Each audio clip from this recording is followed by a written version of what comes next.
de loin de près. Qu'Adonai vous bénisse encore. Vous êtes avec l'apôtre Emeraude de Kinshasa, Congo, dans son émission aimable, la voix du Christ roi. Oui, ayant comme thème capital, Jésus-Christ est Dieu, confirmé dans le Coran des musulmans et dans la Bible de l'humanité.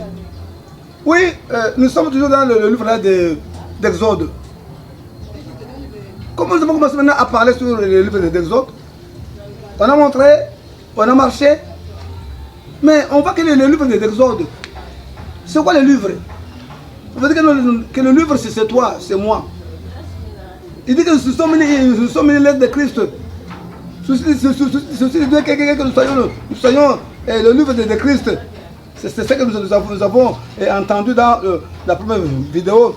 C'est quoi le livre? Il dit que non, vous êtes manifestement une lettre de Christ. Non, le livre c'est vous, c'est moi. Si le livre c'est vous, c'est moi. Maintenant, ce souci dit que nous sommes maintenant un livre de Christ. Oh, le Christ, c'est ça la sagesse. Christ, c'est ça la puissance. Christ, c'est ça la justice. Christ, c'est ça la sanctification et la rédemption. C'est moyennant seulement cette définition de ces livres.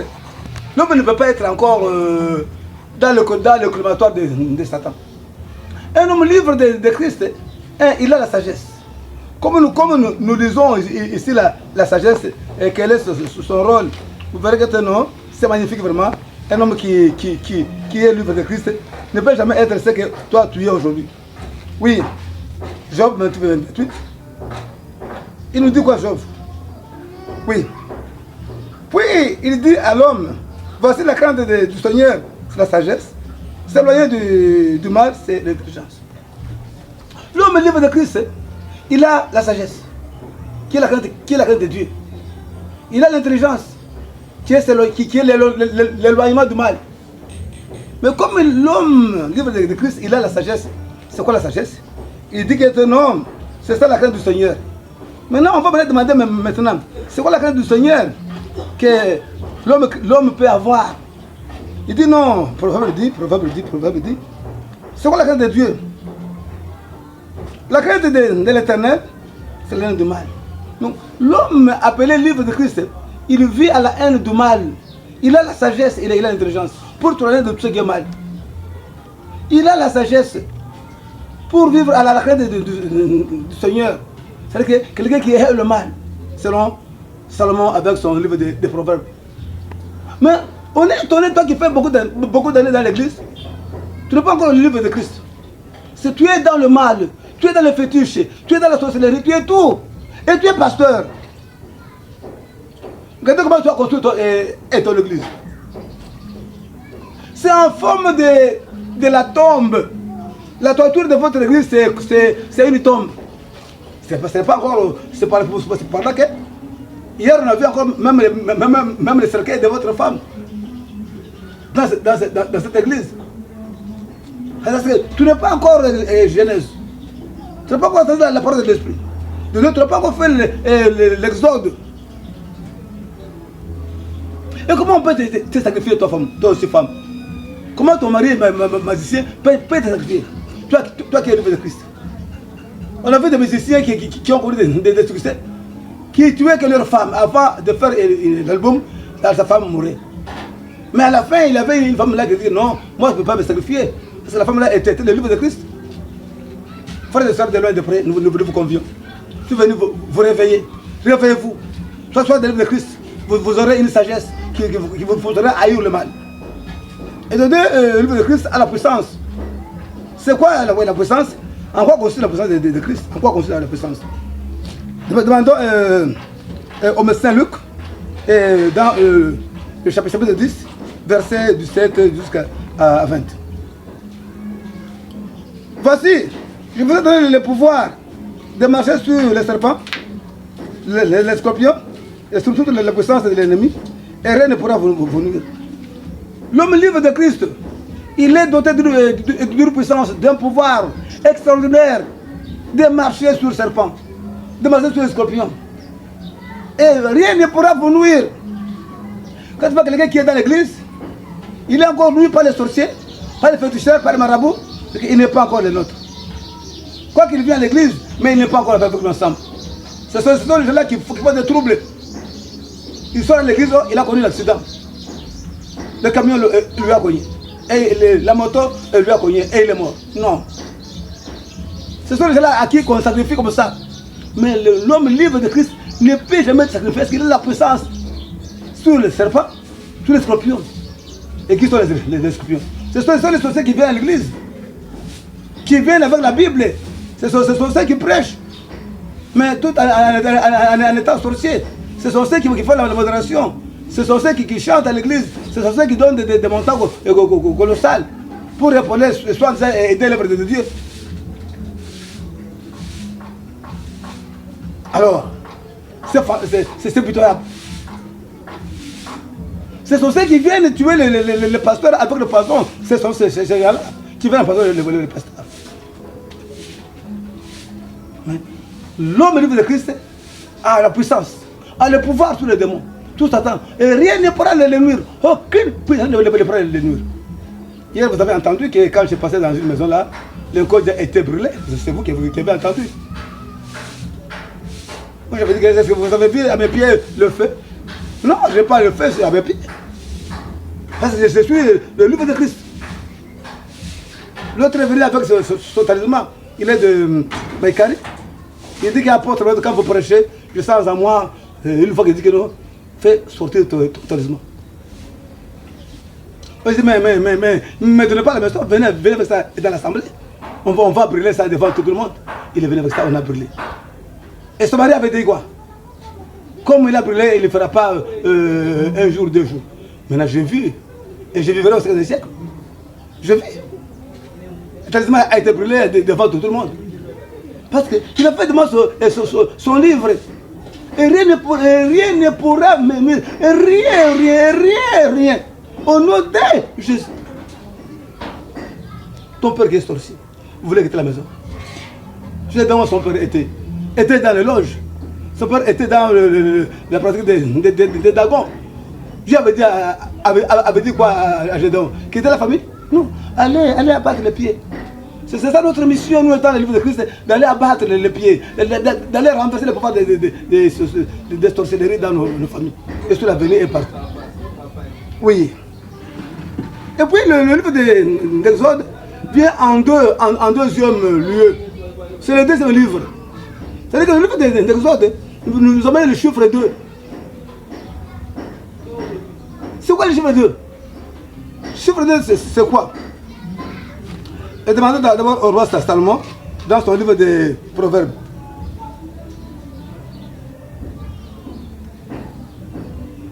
Dis à la sagesse, tu es ma soeur, et appelle l'intelligence ton ami.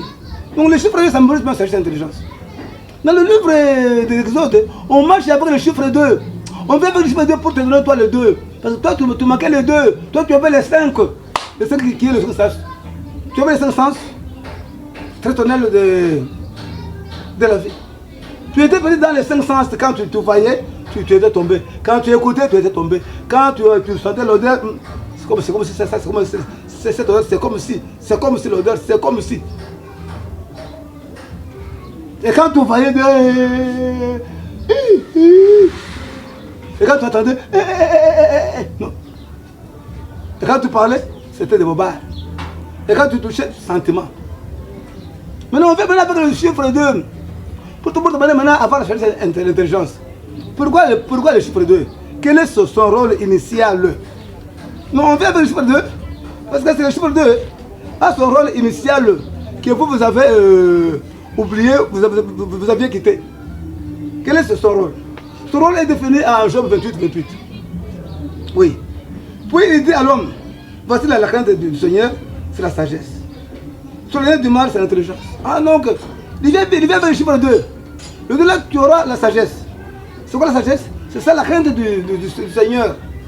Donc l'homme, quand on veut avoir le deuxième livre qui est l'Exode, on veut donner la crainte du Seigneur.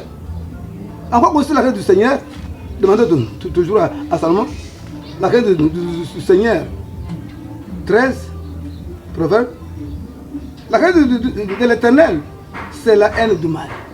Donc, tu vois, non? On veut te donner la haine du mal. Toi qui étais païen, toi qui étais collé dans le mal. Et comme nous te prêchons cette parole ici, chavire en toi en te donnant la haine du mal. Et de deux, on va te donner quoi? L'intelligence. En fait, tu peux s'éloigner de ce que tu étais. Tu étais un fumeur de chanvre. Maintenant, écoute cette parole de Dieu. Où irais-je un fumeur de chanvre? C'est à l'enfer. Hier, tu étais ivrogne. Où irais-je les ivrognes? C'est à l'enfer. Hier, tu étais assassin. Où irais-je les assassins? C'est à l'enfer. Hier, tu étais féticheur. Où irais-je les féticheurs? C'est à l'enfer. Hier, tu étais un faux prophète. Où irais-je les faux prophètes? Des balles? C'est à l'enfer. Hier, tu étais celui qui faisait le mal tout en étant dans l'église, qui tuait les gens. Mais on fait maintenant te donner en fait de s'éloigner de la tuerie que tu faisais. Voilà le chiffre 2. Maintenant, nous avons dit que non, l'exode maintenant. C'est quoi l'exode? Lui a pour thème la délivrance ou la sortie de l'homme d'Égypte. Nous avons montré que l'homme, tu sais que nous sommes délivrés maintenant de votre Égypte. Nous avons montré maintenant c'est quoi l'Égypte. Dans le livre d'Ésaïe, Ésaïe nous a conduit pour connaître c'est quoi l'Égypte. Dans Ésaïe 19, 16, 63. Ésaïe a dit que non, en ce jour l'Égypte sera comme une femme. Non, on ne parlait pas d'Égypte, pays de Maghreb, qui sera comme une femme, et il n'en sera jamais une femme. Bon, on parlait d'Égypte comme femme. Maintenant, demandons d'abord à la Bible, qui est la femme ici?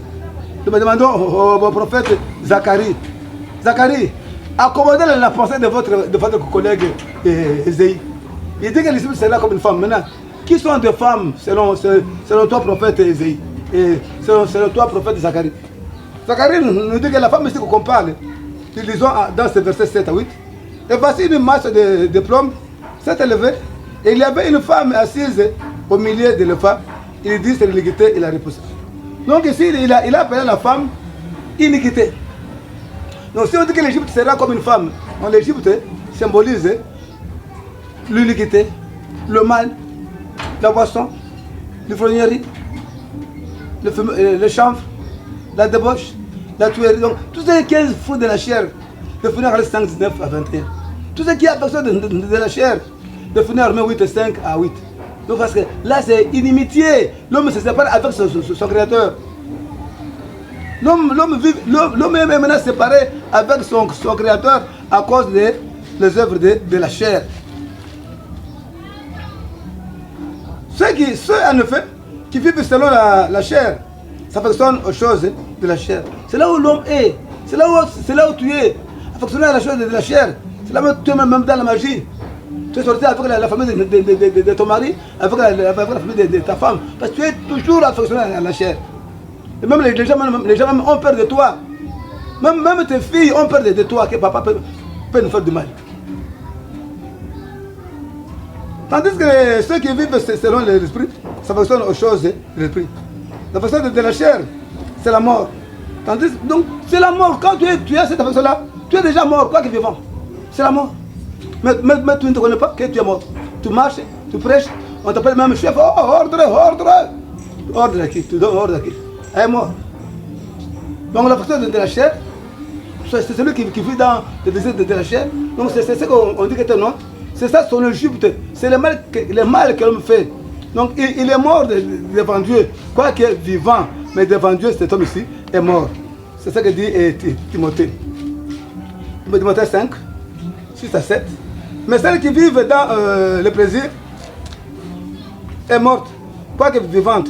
Déclare-le ces choses, afin qu'il soit irréprochable. Donc, ceux qui vivent dans le péché est mort, quoique vivant. Donc, c'est vous, frères et sœurs, qui tuez dans le mal.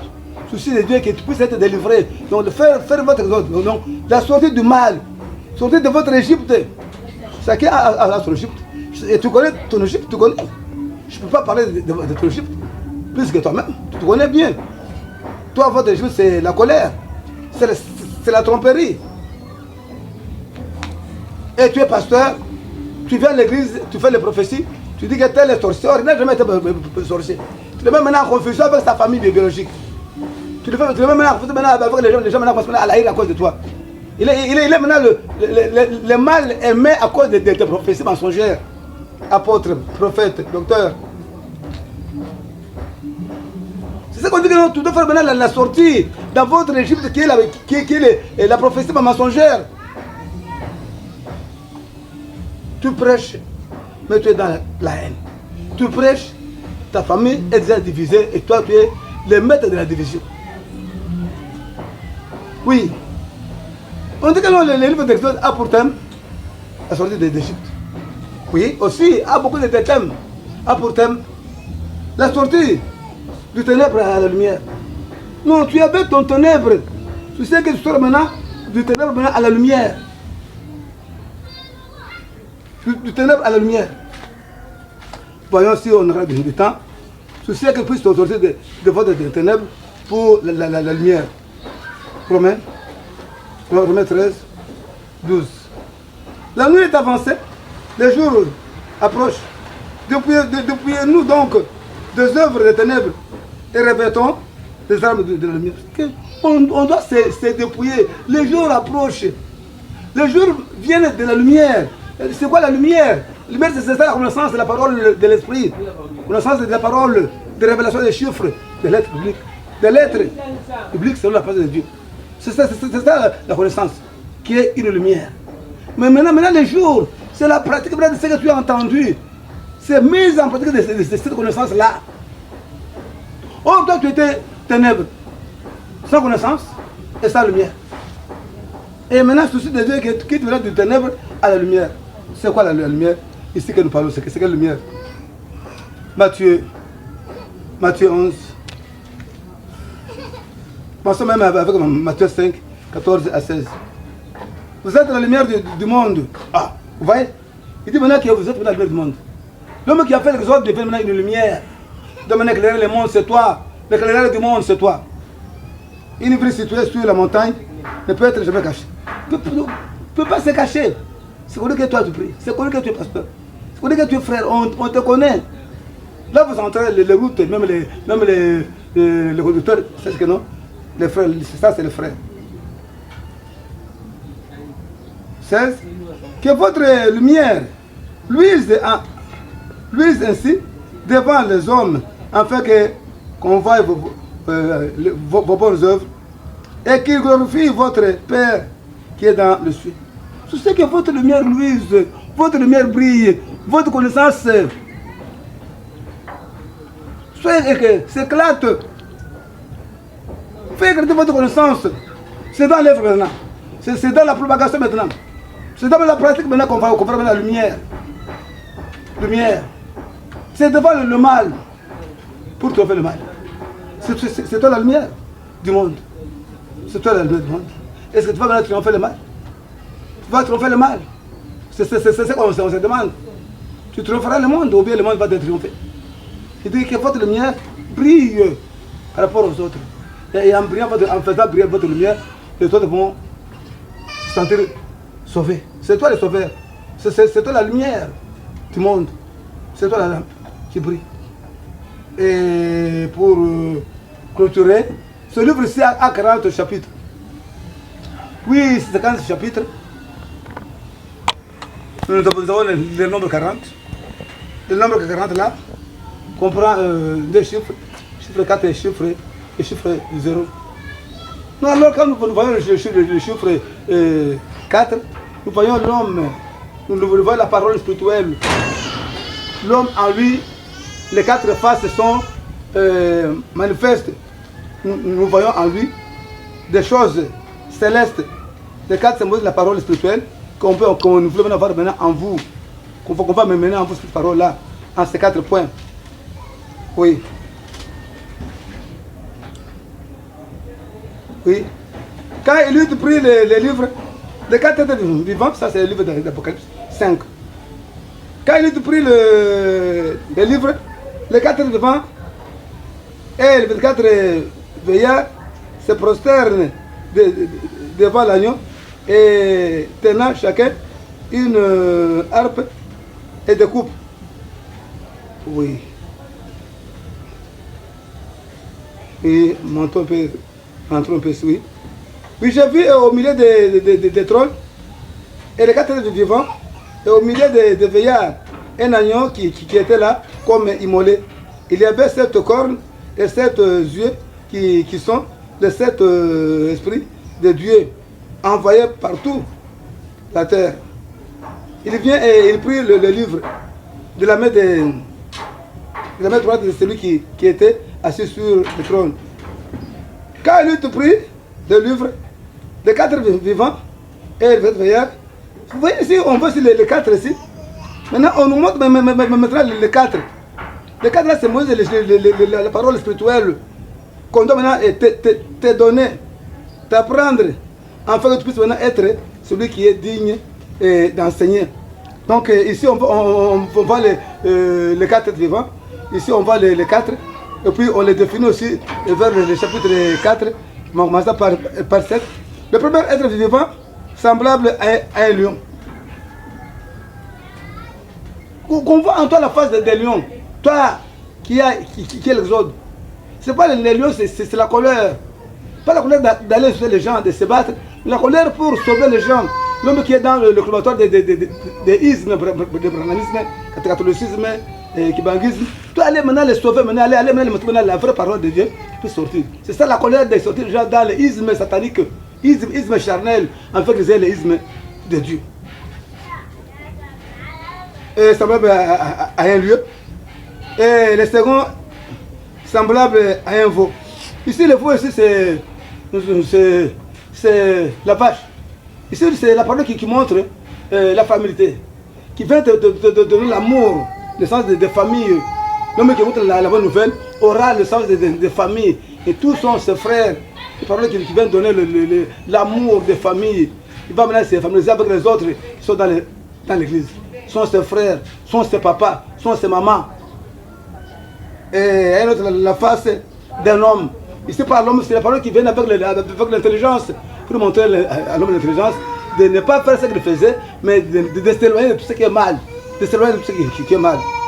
Et le quatrième, semblable à un aigle qui vole. Oui, tu dois être un aigle, hein, l'homme qui est élevé dans le discernement, l'homme qui est trop inspiré, et quand il prêche, il monte avec les gens dans les airs. C'est un peu de mots qui est bien aimé.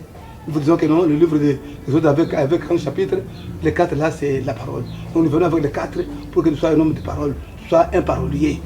Un parolier, non pas un homme de politique de ce monde. Ça va t'amener où? Quand on bénisse encore, au nom de Jésus-Christ. Amen.